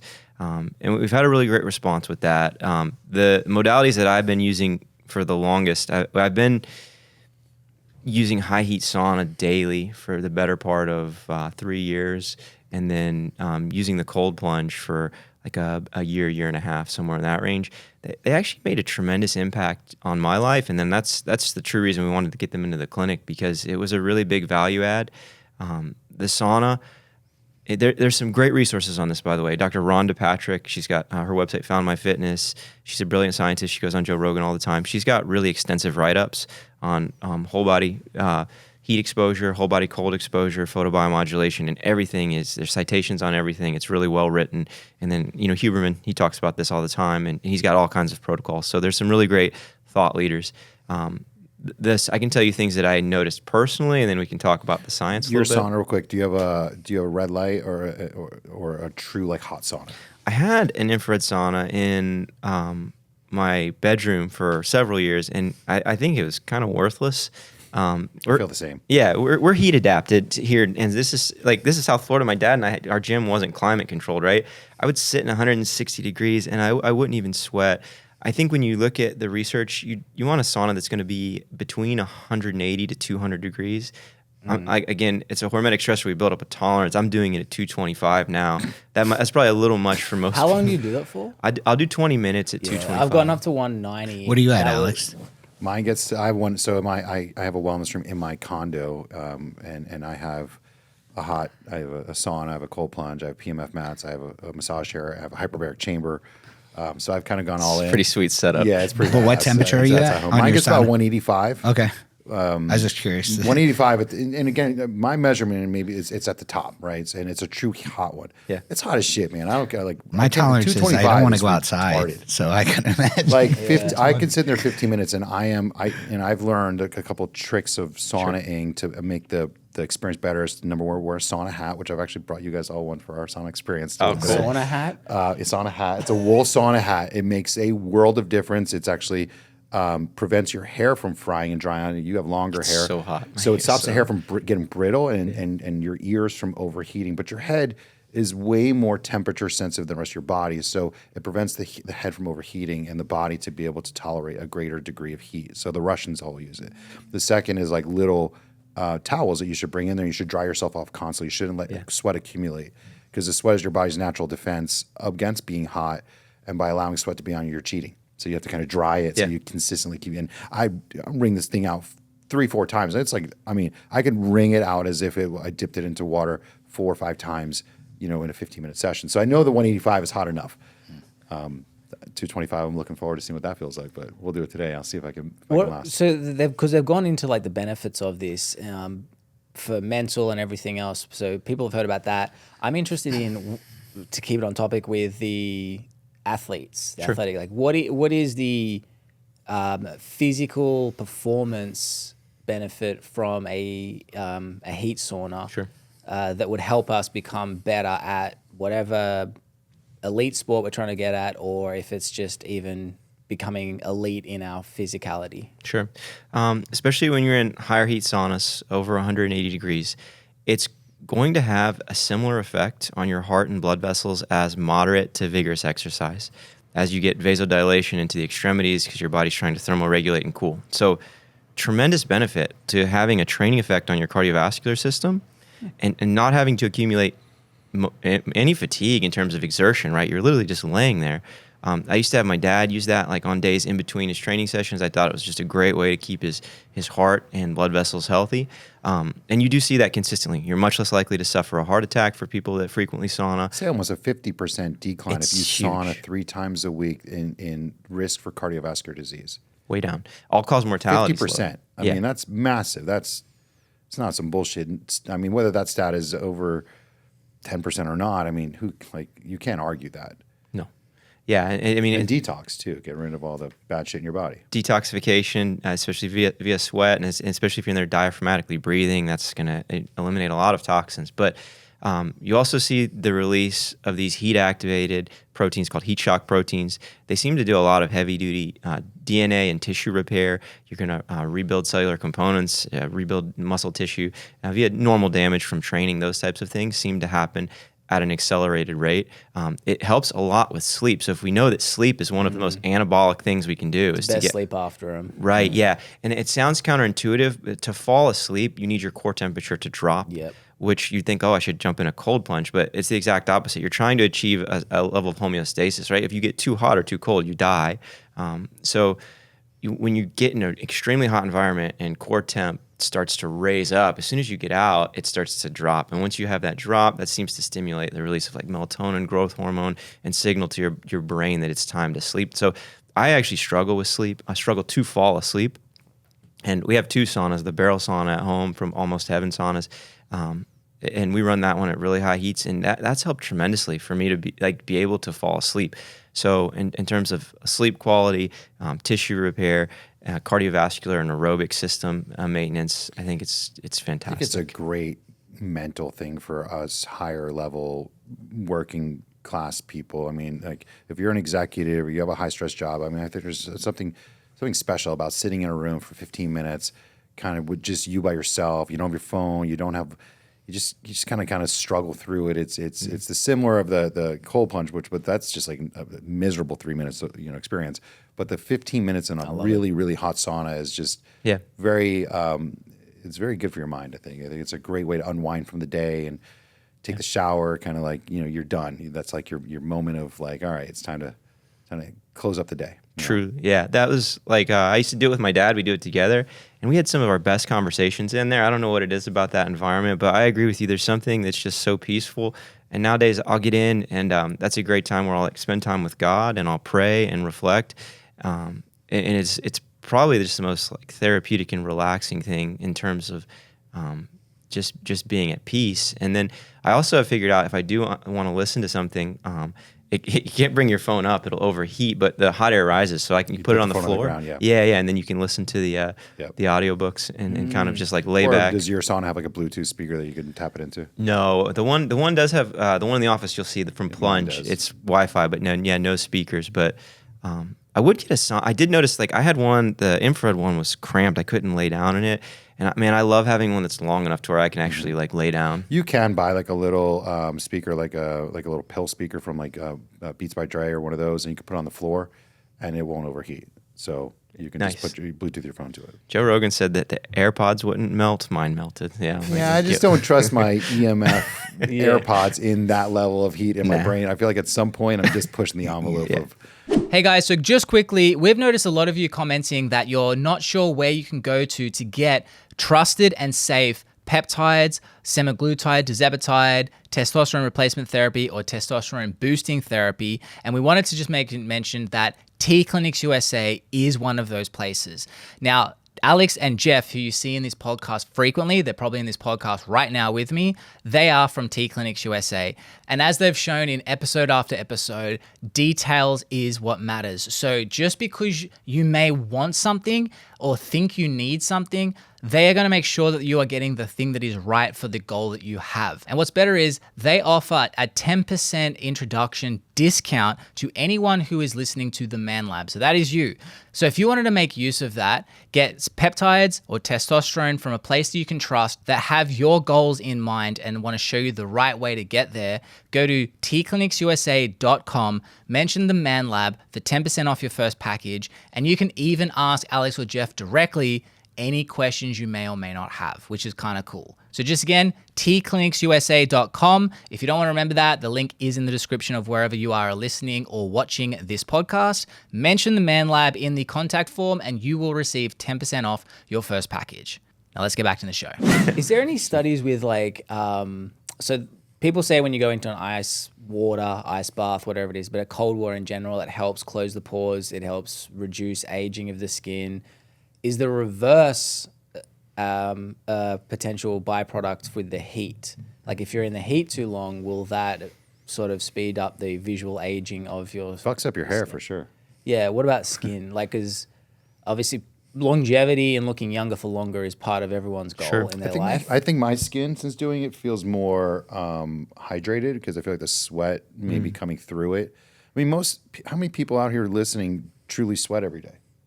Like really, like I live in an environment where I walk everywhere because I live in a city, and I walk everywhere I go. I feel like I'm sweaty all day long. But most people don't really sweat that much anymore. You go to the gym, you sit for 5-10 minutes, maybe if you're really pushing yourself. When you go to sauna, and it's funny, I don't know about you now that I've started saunaing so much, I do it every day. I find that I'm sweaty all the time. It's like my body turned on the heat, the sweat kind of switch.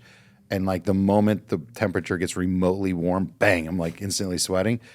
But as far as skin is concerned, I feel like I'm more hydrated because I sweat a lot. Have they done studies on that? Because that'd be an interesting one. Would it accelerate any sort of physical, like visual aging? I can't. I haven't seen any studies on that. I can't think of mechanistically why it would increase the visual appearance of aging with the skin. You said early sweating, right? You feel like you're sweating more. That's actually the sign of a well-conditioned athlete, where you sweat as soon as you're exposed to heat. I get in the gym. I'm really conditioned. Man. Yeah, You are conditioned. I'm the sweatiest guy. Hey, that's what it is. It's not. Yeah, I'm just Finally, really Jeff, conditioned. we got a reason. The red light therapy, the photobiomodulation, specifically the red light, seems to be absorbed in the skin and upregulate collagen synthesis, and that actually might give the skin a more youthful appearance. There's some literature to support that. And then the near infrared light penetrates deeper into your cells, interacts with the energy center in your cell, the mitochondria. Cytochrome C oxidase releases nitric oxide, and it creates a better capacity to bind with oxygen.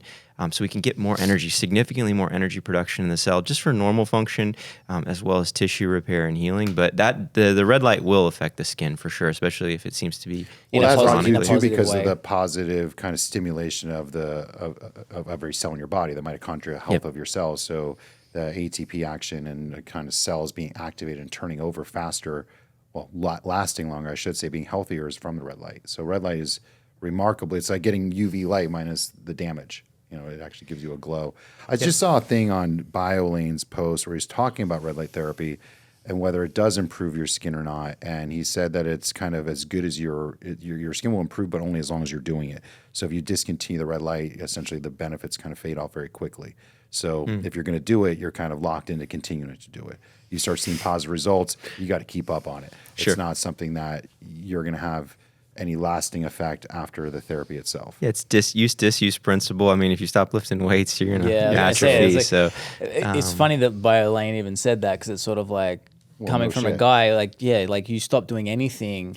Well, I the think what he was benefits are saying gonna was that there's disappear. not really a prolonged lasting effect, as if like you do the light today, tomorrow your skin looks better, but the following day it kind of gets back to being less aesthetically pleasing, and it doesn't have that glow anymore. It's almost an immediate reflection, just like the sun is. Like you get to tan, you look kind of red from the sun today, tomorrow you're tan, the following day if you don't go back in the sun, it's kind of gone. There's no long lasting effect of red light therapy. Well, skin cells in general have a very high turnover rate, right?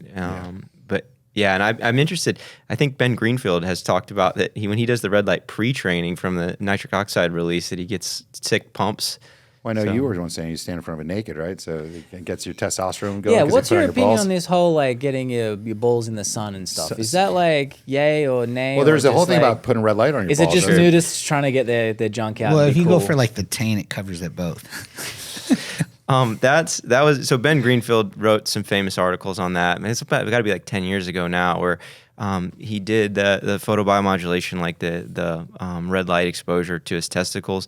I think there's some research to show that increases endogenous testosterone production a bit. I've never done blood work like before and after introducing that modality. Feels good on them. Feels good. Why not? So like, what about sunning your butthole? Is that a thing? I think you're an expert in that. You want to tell me No, about it? I've never done it, and I'm like, whenever I see it, I'm just like, this just feels like I thought all you Aussies sun your butt. we just sun down under. But is there any your Aussie science that bums. you can see behind that, or is that just like a bunch of dudes who just it's a silly thing, and some people are taking it seriously? So like I actually just heard about that for the first time on Wednesday. My office manager mentioned it, and I was like, I heard about that before I spoke. Well, it comes from, animals instinctually turn their backsides to the sun, but I think that's to protect their eyes, and inherently they're getting sun on their buttholes because a lot of animals like have a tail up like a dog, and its anus doesn't The have animal butt cheeks. argument's always so flawed, though. It's like, Well, I animals know, do but a I'm lot saying, of like, things if they we look don't. at this primal reason why animals do it and try to relate it to human beings, we have something that most animals don't, which is like a Clothing. butt. Well, you actually have a butt that kind of closes things in, like a dog, and Sure. most baboons are running around with not much going on. So, is their instinct to turn their back to the sun nothing more than to protect their eyes, or is it that they're getting some kind of charge out of the sun on their butt? I mean, that's the whole. That's honestly the argument. It's not. That's all it is. Yes. Oh boy. At least that's the arguments I've overseen. People are just trying to see more buttholes. Yeah, like I don't know. It seems silly to me, but I was hoping you might have. Since I moved insight into high into it. rises in Miami, I've always looked around in the morning. I've never seen anybody out there doing it. Oh, really? You got binoculars? You binocular? Well, you could actually so you could. He's like, dang it, I can't see Binoculars. anyone. We were That's a talking big about one person. multitasking. You could like downward dog and sun your butthole at the same time. Let's go. Yeah. On your PMF mat all at the same time. That's All right, so I winning. know we're jumped off. So I knew that was gonna happen today. Yes, I called it. That's too good. excited back there about sunning your butt. I know. Hey, And Abraham was just like, "Hey, enough of that shit. I think Enough that's of what this talk." they're trying to do with the red light is, the sun has a lot of healing and restorative rays, but you also get some ultraviolet light and things that too high of exposures can be carcinogenic. So it's just kind of isolation of some of those healing rays from the sun, because there's a lot of value in just getting exposed to sunlight early in the morning in terms of visual acuity, subcutaneous biosynthesis of vitamin D, which gets converted into a steroid hormone and regulates over 1,000 functions in your body. So like a lot of these concepts are just like, it's light. It's from the earth. It's natural. We're just kind of, so how essential is it to be doing the red light? Again, I'd focus a lot more on like, hey, how's my diet? How's my training? That's like he said, whether you say you step over nickels to get $1 or step over I do $1 that. to get nickels. I always say I always say step over. Well, I say step over 3 dimes to pick up a quarter. It's like they don't focus on the important stuff. So I feel like when you've dialed all those other things into the capacity you're willing to, when your diet's as sharp as you're actually willing to take it, and your training is as hard as you're willing to train, and your sleep is as good as you feel like it can get, these other things that we're talking about is that one extra thing that you're adding into your regimen that you feel like you're just taking it that much further, right? So,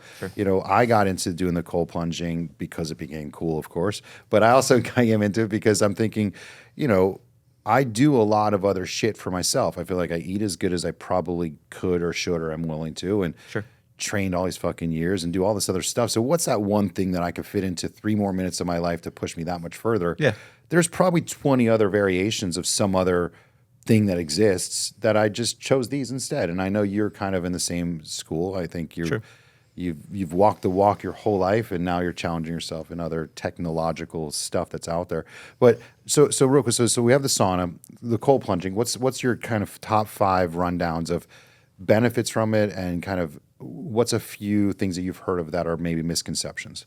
Sure. I do think with the sauna and the cold plunge, the reason you're seeing so many thought experts talk about it is there's like mounting literature. I guess it seems to be good support. The cold plunge, for me, some of the misconceptions and then some things were confirmed. Like when I heard like Andrew Huberman and Joe Rogan talk about like the mood elevating benefits of it, I thought they were being hyperbolic, and then I did it, and it was significant. I was like, wow, I felt so happy for several hours. Like things that seemed to agitate me, it didn't really bother me. I think the cold, and I do notice from specifically doing sauna, red light, and cold therapy for a year now, almost daily, I can handle a lot more training volume. Like I can beat myself up in training and then handle more volume and effectively recover. The cold, there's a lot of debate. How cold does it need to be? I keep mine cold. Ours is like at 38, set at 38 degrees. The colder it is, the shorter duration of exposure you're going to need to get that huge release of mood-elevating neurotransmitters, epinephrine, norepinephrine, dopamine. I actually don't like icing just one area of your body. Like I hurt my Feels shoulder. really cool then. Yeah, like I just iced my shoulder. I strained it in the gym. I think that creates problems. It actually creates passive congestion. For healing to occur, we need groceries coming in and garbage coming out, right? Here, like Gary Breck, who says the presence of oxygen is the absence of disease, but blood is going to carry water, oxygen, nutrients, like the foundational building blocks of healing. So if we just ice one spot on the body, it's actually going to restrict blood flow coming in, potentially restrict lymphatic exchange out. And you're not going to feel as much pain. It'll slow down the nerve conduction velocity, and it'll slow down cellular metabolism. But I don't think it actually drives healing. When you get into the whole body exposure to cold, though, I think all of the peripheral musculature contracts and constricts at once. So it's like wringing out a rag. It drives all the waste into the lymphatics. We'll see a very powerful vasodilation effect to the central organs, and then a constriction effect to the extremities, which is the opposite of what we'd see in the sauna. So it's going to drive a lot of nourishment to critical areas, right? Because your body's like, oh, I'm freezing. Preservation of life becomes top priority. And then I do notice like a lot of the little aches and pains, like that you just deal with from training, being active, right? Like that's going to be part of the burden of like training hard, being active. Things are going to pop up. Those seem to be a lot more manageable. So aches and pains. Mood boost and energy. Typically, I'll do the cold like either first thing in the morning, or sometimes I take a 20-minute nap after lunch every day, and then I've done that and plunged. Take a nap on your PMF mat. Yeah, That's the way to do it, man. Yeah. That thing puts you to sleep. Yeah, it's nice. I did this morning. I do. Is this wrong? I do my sauna and then go straight from my sauna into my cold plunge. Yeah, so we did that at the Tampa Bay Lightning. I love it. I mean, Because you're already kind of wet and sweaty, and like it's kind of a nice little like cool off. But am I losing some of the effectiveness of the sauna come down, and am I also losing some of the effectiveness of, or accelerating the effectiveness of the fact that I'm so hot that I'm then cooling myself off so quickly? Well, would that help drive and eliminate waste a little bit faster, since you're kind of? I know you somewhat shouldn't go cold to vasodilate? hot because you're kind of. Well, no, you vasodilate, then you you're heating vasoconstrict yourself and up drive artificially. back. And then you're able to move that waste. Yeah, so that's we used to call that Russian contrast like 10, 15 years ago. And Jeff's right. I think that it's interesting. It creates a lot of flexibility in the vasculature because it's having the opposite response, right? So it's creating like this almost like flushing effect or pumping effect. Does it make it easier to get in the cold? Yeah, absolutely. Coming out of the sauna, I feel like that's a great way to introduce it to people. Like we're gonna get you screaming hot, and then we'll get you going from room temperature to sauna or to cold plunge. Yeah, sucks. You should go from cold to cold. It's even worse. I think that would be easier, but like your warm, kind of nice, comfortable house that's like, not I would say warm, but like 70 degrees, 71 degrees in the morning, where you get out of bed and you're comfortable. To get in the cold, when you're dry as a bone, that's rough. But like when you're sweating, already wet from like, one of the things I did to get myself kind of used to cold plunging is I would dip my head in first and then bring my head up so like the cold water would touch my shoulders and my face would feel it first, and I get in. It was so much easier than just jumping in bone dry. And then when I started doing sauna first and getting in sweaty, it was like, this is the trick. Yeah, you dip your face in, and when water especially floods into your nostrils, you have this mammalian dive response or reflex that all mammals have, and it kind of indicates to your body like, hey, we need to start increasing core temperature. So it does seem to make it more tolerable to get in. Timing relative to exercise. I've read some things that it might actually blunt muscle protein synthesis and hypertrophy because you don't like that post-training, inflammation actually. which you want. That's part of the cascade to initiate those channels for muscle growth. So with that, what he says, don't do the cold plunge right after your weight train if you anticipate wanting to grow muscle, because you're blunting the body's response to the training you just did. I've also heard that if you do it before training, it actually increases the testosterone release. Yeah, but then you're tight, and I think true? you run the risk of getting hurt, right?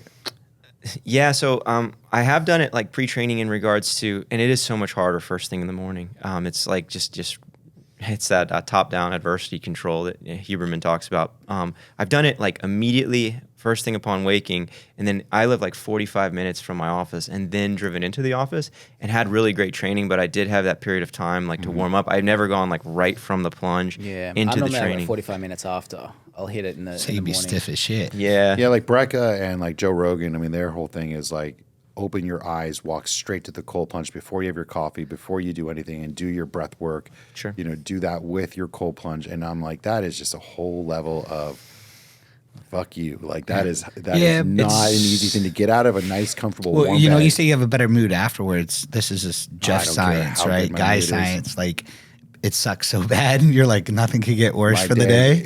has got to be better than this. Yeah. That's Yeah. kind of why I got into it. I wasn't really bothered about the physicality of it. It was more the mental. Sure. Because like, so I do 34 to 36 degrees depending on what I feel like. I did 12 minutes in 36 for once. That was silly, but it can be done. It's dangerous. yeah. Don't He's do just that. trying to be Yeah. cool. No, I was actually filming a He's like, I'm video going for and a there was a world record. lawnmower that kept Hypothermia. going past. There was a lawnmower that kept going past and it was stuffing up our shot.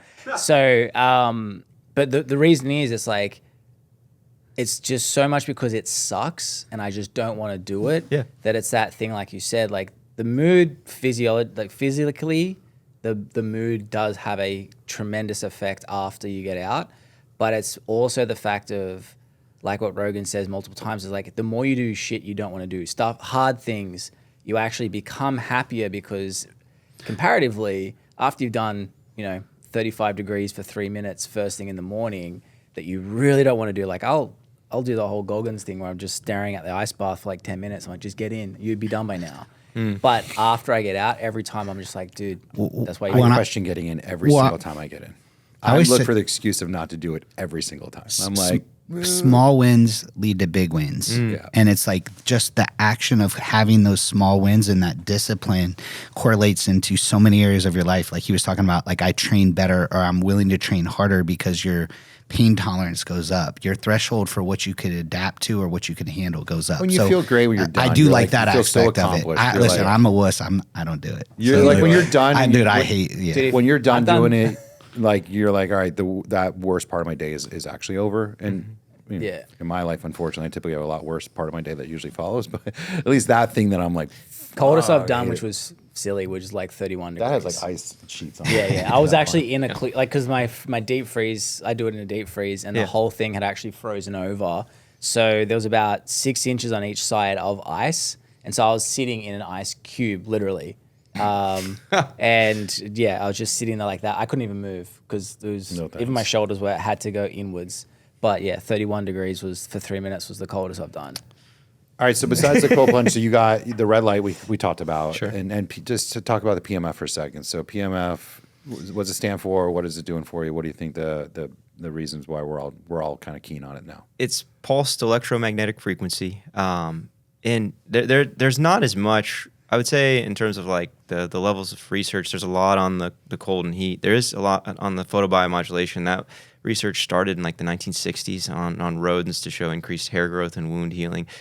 It's harder to find some clear things on the PEMF, right? A lot of times what you're seeing is there's a positive response, and then they're indicating like mechanism needs to be further explored.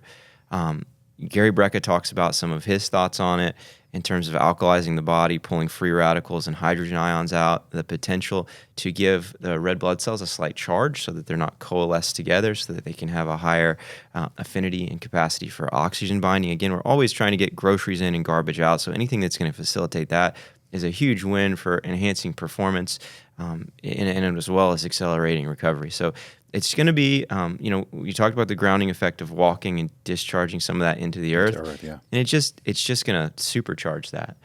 So it's a big pulsed magnet, is what it is. So the ones we have like 4 different settings. There's like a grounding setting. There's kind of like a relaxation, like a healing, and like a recharge kind of. The new ones go much better. Well, I'm just saying They're much gooder. within the different spectrums. There's generally 4 different kind of categories of these different wavelengths of this pulse. Yeah. One interesting thing, and then we'll wrap this up and go over to your spot. I turn mine on when I go in my sauna because I have a little dog, and my dog will. I have 2, one for myself and my wife. My dog finds the one that's on every time, and she will lay on it instinctually. Always the one that's on. We will randomly pick one back and forth, and she knows that one has a frequency, and just so dogs know, and she chooses this one, and I'm like, well, that has to be something. I don't turn the heat on because there is a heat mechanism. I always think, well, the heat, obviously, Sure. she likes the heat. It's good for her bone. But I did a lot of tests, just curiosity-wise, to see, is it a random, like there's no way I'm batting 1,000 where she just chooses the right one each time. Sure. And every time we do it, and I put her on the grounding effect when she chooses it every single time. Melissa has pictures. I was just on the other morning. Both dogs. One sits on top of me and one sits at the end. Yeah, they know. They instinctually Yeah. they know that is a better frequency that's like more like what they're instinctually should, which is like what Earth is. Yeah. I mean, there's nothing. You know, we live in these concrete jungles. I don't care if you live in the suburbs. I live in the city. We're not around Earth enough, and I live next to the water, thank God, and I think there's like a great positive ion charge that my body can dispel some of these negative ions or flip of that. Is it positive? Yeah. Anyway, so I think there's something to be said about these charges that these mats provide that we just can't get from not, and so I love it. I lay on mine, puts me to sleep. I feel I wake up, I feel relaxed. So PMF mat guys, you can buy these things. They're $500, maybe $1,000, depending on where you get them. There's some brand name products like Higher Dose. We bought some unbranded ones. What was it? Grooney, yeah. So they're great. They're something that you can have at home. They have this amethyst crystal lining in them, and they get hot, but not like a heat mat in the sense that if you keep your hand on it, it burns. But if you lay on it long enough, this deep penetrating warmth in your body is just amazing. And I've been able to really like soothe some deep cool. When do you use yours? You take a nap midday, I think you were saying. Yeah, I've been using that midday because we've been keeping it at the office. And I haven't even told you, but two things anecdotally we talked about. One, you talked to me about the caps for the sauna and keeping your head cold. And I tried that the other day. The sauna at home's brutal. That one goes to 230, but the way that the barrel's shaped, it's punishing. Like the last 5 minutes is for me like really hard training. Like I have to be very focused to knock it out. And I kept my head. It's not good for your brain to get that hot. No, like, it's not. It's definitively not. It might kill. You might have neuronal death for sure. But I got my towel. I dunked my head in the cold plunge before I did it, and the towel in the cold plunge, and it was like effortless. So you're absolutely right. It made a huge difference. But then you told me that about your dog, and I had the same response. I turned it on, and both my dog and my 8-year-old daughter came out, and they were just laying on the mat, and they didn't want to get off. They were on it for like a very long period of time, and for some reason, they had just found that very comforting. Yeah, it's very cool. So yeah. All right, well, let's go over to your little playground and play with some of your toys. Sweet. Where can you go to? Well, I just wanted to say how grateful I am for your friendship and for Jeff's friendship and of course, everything you've done for me over the years. Just personally and professionally, I'm very, very, very grateful. Oh, thanks for that, man. And where can people find you, Cole? I have a clinic here in South Florida. It's Sports and Spine. Sports and Spine. Yes, Perfect. Sir. And guys, make sure you subscribe to the ManLab. 10% off your first package if you go to bit.ly/TClinicsUSA. Mention the ManLab, and we will see you guys next episode. Peace.